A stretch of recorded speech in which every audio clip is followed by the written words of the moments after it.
Chapter 10. Rachel, the Prodigal. Encounter.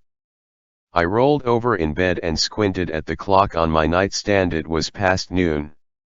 I groaned, not just at the late hour but at the throbbing in my head. The previous night of clubbing and drinking was to blame. If I didn't take a shower now and get dressed, I would never finish all the errands I needed to take care of for that day, and it was a long ride by train to 42nd Street. How I missed my sports car. A block later, I pushed through the turnstile of the downtown 6 train on Parkchester when all of a sudden I saw this beautiful young lady walk right past me.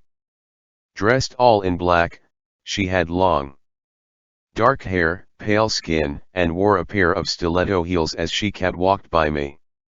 Suddenly I no longer wanted to do errands. I had a date. The only thing was, this young woman in the dazzling black outfit didn't know it was her. I walked toward her masquerading the obvious and stood a gentleman's distance away. A moment later, the train pulled into the station with a rush of air and jerked to a stop. I looked at my watch with one eye, and with the other I glanced to see which compartment she went into. On hurried steps I followed closed behind her. That was when the doors decided to close on me, but with quick hands I squeezed my way through. She took a seat and I sat facing her. What long, gorgeous black hair she had. She was my kind of girl. I wondered why she was alone unless she was on her way to meet someone. I had to find out. I let a few train stops go by in order to practice my lines, then waited until her eyes met mine. By the way, are you into modeling? I asked. She smiled and looked away. I tried again. Excuse me, miss. That's a lovely dress you're wearing. Black is my favorite color. Where are you going dressed like that? Finally she spoke. School. Really? Where? Barrack College. So what are you majoring in? Business. The train was swallowed up by the long, dark tunnel, making a lot of noise. Mind if I sit next to you? That way I can hear you better. With her eyes she invited me to the empty seat beside her, and I took it gladly. I don't mean to be nosy, but do you live in the area where you boarded? Yes. Lived there for 19 years. I've been there for 15. How come I've never seen you? Our paths have never crossed. When the train pulled into the 125th Street station, we switched for the waiting downtown 4 Express. The train rumbled fast into the dark tunnel, and I asked her another question. Where are you from? I was born and raised in the Bronx, she said. Yeah? Me too. Only I was born in PR, then I moved here. I couldn't stop talking to her. What kind of work do you do? I'm a manager in a cosmetics store. Hip. Where? 49th Street and 3rd Avenue. She studied me, and I realized what she was about to ask. So what do you do with your life? I couldn't tell her I was a devil worshipper. I freelance installing artwork in galleries and showrooms. With the train rushing over the tracks, bypassing local stations and waiting strap hangers with a blur, the conversation turned personal.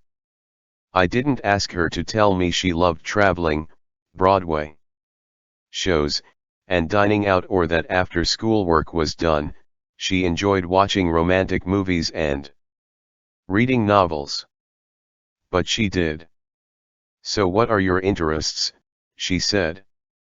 I would have to give her an edited version of my life, leaving out the wild parties, the clubbing, carousing with beautiful women, and that other thing I did. I like the same things you do, I told her in a nutshell. She told me she had a 2-year-old daughter named Sarah. So I told her I had a daughter too. Her name is Amanda. The train pulled into Grand Central Station, but I decided not to get off at my stop.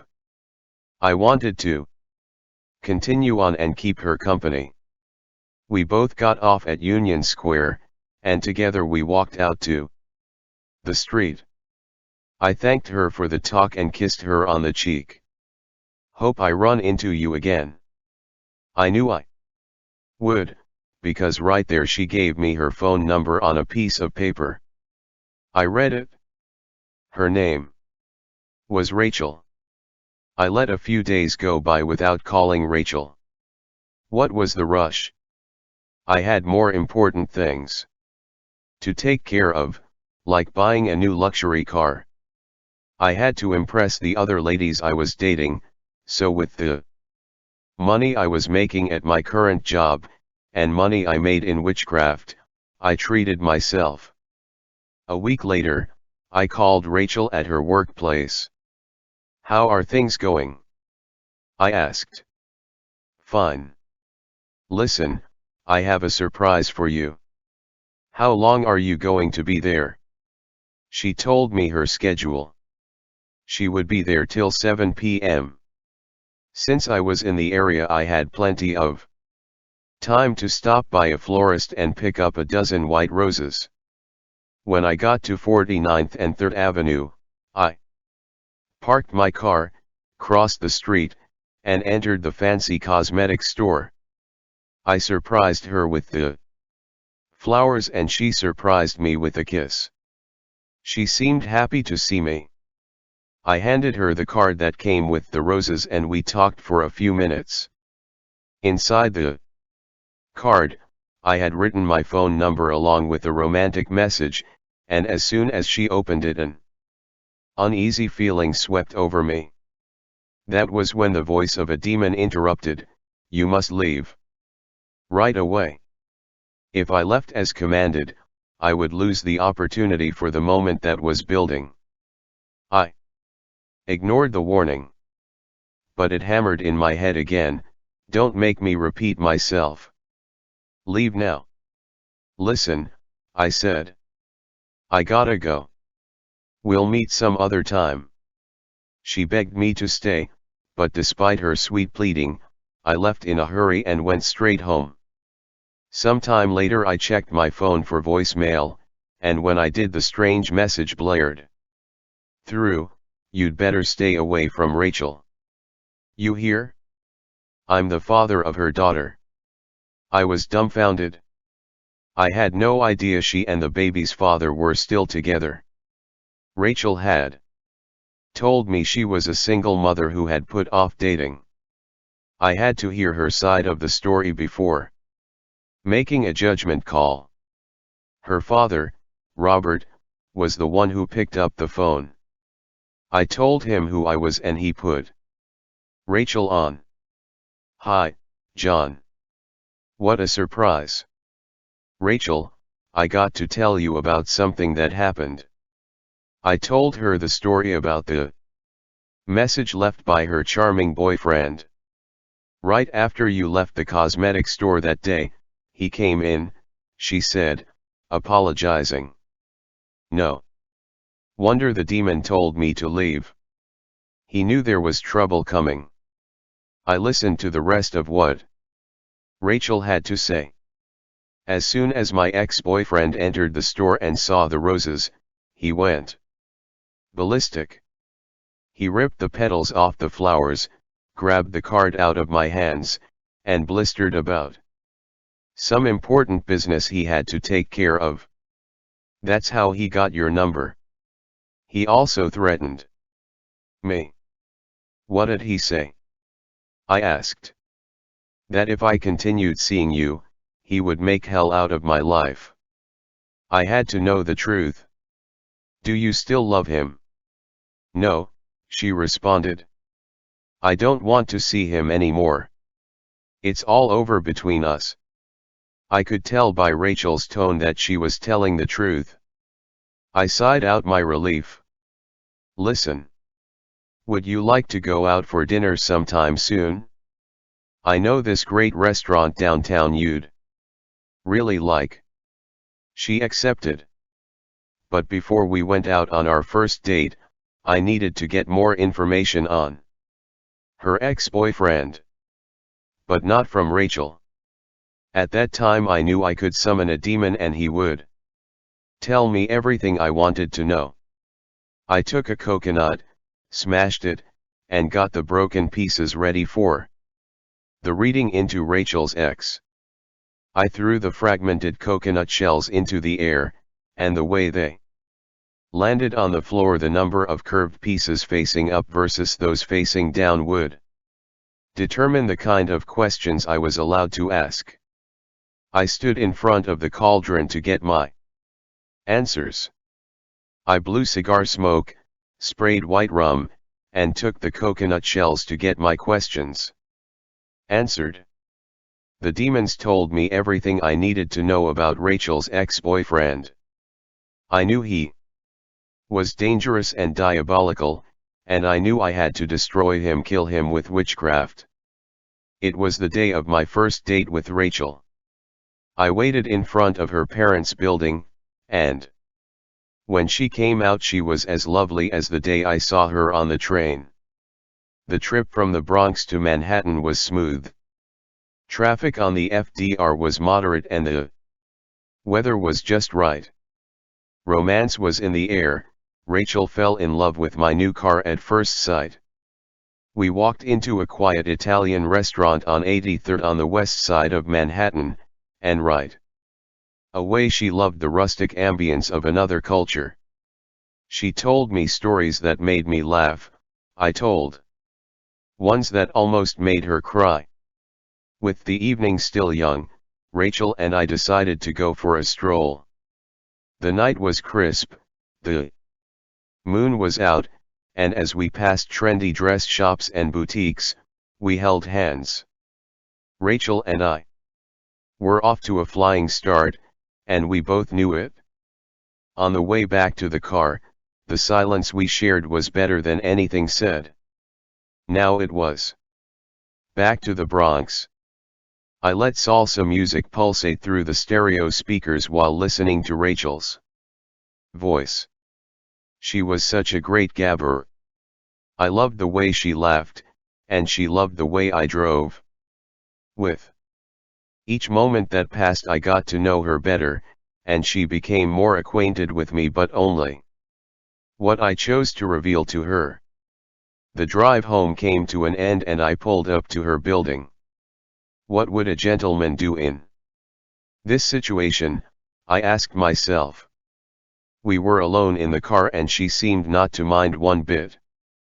I decided to forego kissing her, knowing the real romance would come later. I was learning not to rush things the way I had with other women. We said our goodnights, and she left the car a happy woman.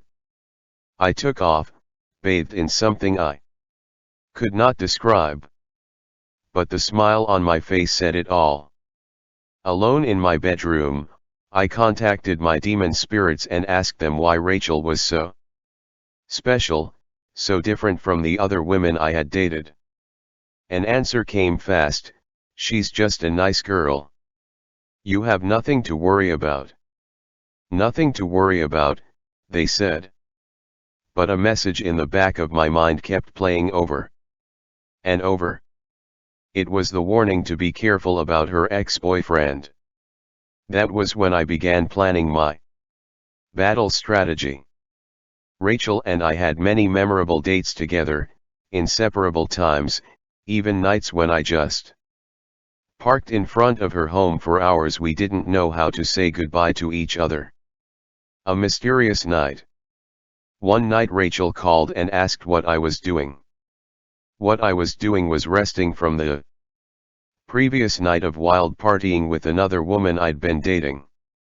As soon as I told her I was staying home, she invited herself over. She lived in my neighborhood, so I knew there would be a knock on my door soon. 5 minutes later, I opened the door and there was Rachel and a little girl, her 2-year-old daughter, Sarah. I led my two guests to the living room where they made themselves comfortable on the couch. After flicking on the TV, I went to the kitchen to fetch some sodas and munchies, returning with a small plastic bowl for Sarah to eat out of so she wouldn't drop crumbs onto her nice clothes. Sarah started eating the munchies but turned away from me to her mother. "Mommy, let's go home now," said her mother. Rachel didn't understand what was wrong, but I knew. The young child had picked up the bad vibes from the unclean spirits in the apartment.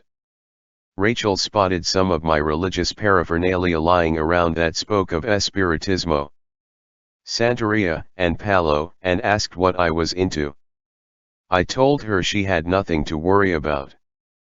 All I did was burn candles. 30 minutes later, I walked her home. That was when she revealed to me that her parents, Robert and Anna, were born-again Christians and that she at one time had gone to church with them. Now she was a backslider, seeking that which she had left, she said, the love and power of Jesus Christ. "How deep are you involved?" she asked, her dark eyes filled with concern. "In what?" "Witchcraft." She had me. I turned to her with a reassuring smile. "Look, you don't have to worry. All I'm doing is burning candles to Catholic saints. No harm in that, right?" That was when the backslider started to preach to me. "The Bible says you shouldn't worship anything or anyone except Jesus Christ.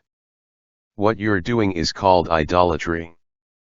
I let out a loud, defensive laugh. "You're so old-fashioned and funny. If you want to know the truth, the Bible was put together by 40 losers who had nothing better to do than to create a money laundering religion." Rachel looked at me strangely and without a word walked away. It would be days before we saw each other again or even talked on the phone. I decided to break the long silence with one call. The line rang, and finally someone picked it up. It was her. A sincere hello from me was all it took to start a string of restaurant dinners and movie matinees over the course of several weekends. We were spending more time together than ever. Back into my own world. After weeks of dating, I dropped out of sight again, and some time went by when I didn't see Rachel at all. The reason was because the other women in my life kept me busy. I was in and out of bars and caught up with the things of the religion, attending demonic parties, doing spiritual ceremonies, and casting spells on anyone I wanted. One day out of the blue Rachel called just to chat. "What are you doing this evening?" she asked. "Staying home to take care of personal matters." Again she invited herself over, and I couldn't tell her no. I liked her so much, yet didn't know why. "Come over around 9 o'clock, I told her. By then I would be finished with what I was doing. When Rachel arrived, I grabbed the phone and ordered takeout. I fed a rented movie into my VCR as soon as she set up our food so we could eat. During the flick, I saw in her eyes that she had something important to say. "John, I know that both of us have been dating others. However, you are always on my mind. And I know that you feel the same way." What could I say? I couldn't fool her anymore. I didn't want to. What I wanted was her. But I loved the dark side, the power it brought, and the beautiful women it attracted. She had made a stabbing confession, and her declaration for us to solely focus on each other was a bold move. I respected her for that, so I told her yes. But could I really do it? Could I commit myself to a woman whose parents were born-again Christians without a high priest from the religion taking me out in one swift act of vengeance? I told her there were going to be a lot of disappointed women wishing they could have me back. After the movie, I walked Rachel home. Her boldness had impressed me so much that along the way I decided to do some gut spilling myself. Rachel, I need to tell you the truth about myself. I had her attention. I'm a Santero and a Pale Rotata, a devil worshipper. I went on to tell her about the supernatural ceremonies, the animal sacrifices, the witchcraft parties, and the powers I possessed. If people could see the evil that's veiled from their eyes, what tarot reading does to a person, and the danger parents put upon their children by getting them involved in Halloween, they would shriek in horror. I also added that the only way for me to get out of what I was doing was to have a death curse placed upon me. John, I don't care how deeply you are involved in this witchcraft. I love you and want us to be together. Rachel and I continued going out, weekend after weekend, doing what everyone else did. But when we weren't together, I went to my witchcraft parties and other dark events, sacrificing animals to the demon gods in ceremony rituals for new recruits. I was proud of what I did. Satan was my father. I loved smelling liquor, cigars, and rotten animal blood. It was my life and my destiny. History repeats itself. With my ex-wife Mari moving up the ranks in Santeria, Amanda followed, and in a ceremony involving the reading of shells caracoles, a bid was placed over her head in the religion. Now, history was repeating itself. My daughter was being dedicated to the gods just as I was when I was 10 years old. What had been done to me as a little boy was now being done to her. I wasn't given a choice or an opportunity to think it over, and the same thing was happening to her. How often things repeat themselves in life. Snatched out of the hands of my mother, now Amanda was being snatched out of my hands to be given over to Santeria and Espiritismo. Shortly afterward, Amanda was crowned the sole possession of Akon and Obatala, a pair of evil spirits. From here on the spirits of Espiritismo and Santeria would have control of her life, offering her a purpose and a destiny. As the days and weeks went by, I prepared myself for a gathering with the spirits that took place every 6 months to see where I stood in the religion. I was summoned to stand before a clan of spirits. That night as I stood in the basement for my ritual, I could feel the presence of every demon entering the room for the ceremony. As the ritual began, it was like a parent looking over a child's report card. If everything went well, it meant the powers vested in me were still flowing and any outsider who threatened me would easily be brought down. I preferred the term taken out. It commanded respect.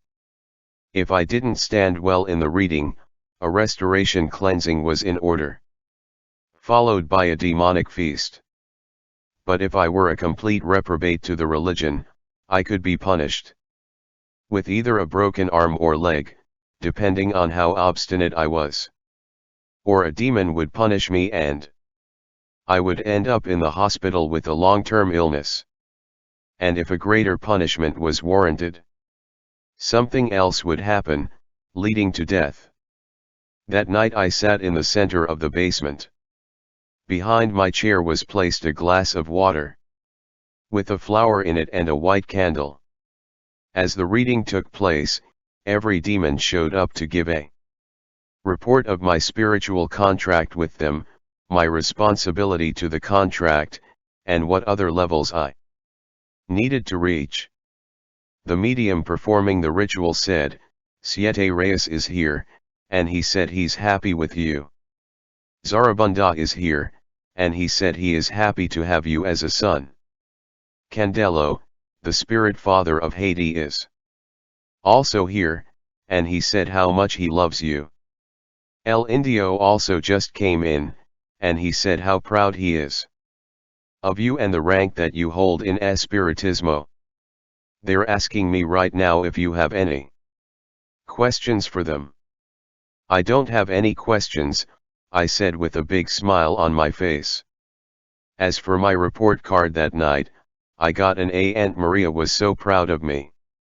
She had been serving the religion for 50 years. But a good report didn't mean I was safe. I had enemies in the religion who would always try to take me out no matter how good I stood with the demonic spirits. The reason? Jealousy, due to the powers I possessed. Betwixt two worlds. Something began happening to me that no one knew about. I was depressed, angry, and bitter. And the emptiness that churned within me like a storm-ravaged sea was driving me crazy. Where had I deviated? I was still sacrificing animals to my demon gods and still casting spells. The answer to the problem came to me when I was called to attend a witchcraft ceremony one night. Mari and I had discussed a few days earlier that I would pick up Amanda that night and spend time with her because she had been asking for me. As I was on my way out the door, the phone rang. It was Aunt Maria. "John, what are you doing?" "I'm on my way to pick up Amanda," I told her. "Stop what you're doing and come straight to the house. We have an emergency Mesa Blanca meeting, and it needs to be done tonight. I was told by the spirits that you must be here at this meeting." "But, Aunt Maria, I promised Amanda I would spend time with her. I don't want to break my promise." "Well, you can see her later, or maybe you can see her sometime tomorrow, but you need to get here now." So that night I went straight to the meeting of the Mesa Blanca. My heart was sorrowful because I was betwixt two worlds, the world of being a father to my daughter and the commitment that drove me, contract after contract, to be part of a world that many only dreamed of. I was too busy to visit the only person in the world who resembled me and whom I truly loved. Many times I felt like I was incarcerated behind invisible prison bars like the people I had entrapped into the religion.